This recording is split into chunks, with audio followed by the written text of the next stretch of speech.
يعني درجة تنظر فيما قبلها من الأحكام، والحمد لله أنا في حكم يعني يعقبها التمييز والإشكال والنظر فيه. نتمنى أن تنزع فتيل الأزمة السياسية بحكم التمييز العاجل أو الإشكال الذي يخرج إخواننا، لأنه بهذا العدد وبهذا المستوى من الكفاءات ومن أعضاء مجلس الأمة الموجودين حاليا، هذه سابقة تاريخية لم تحصل من قبل في الكويت.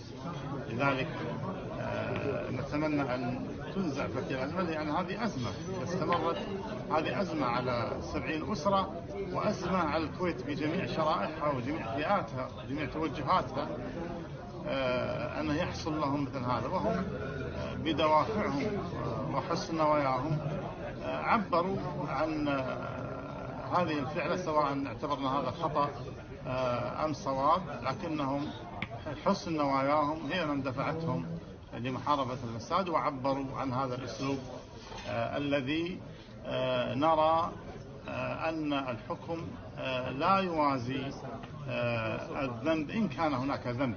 قديما سئل أحد الملوك، قيل له: بما دام ملككم؟ قالوا: لأن نعاقب على قدر الذنب، لا نعاقب على قدر الغضب. فيفترض أن العقوبة دائما تكون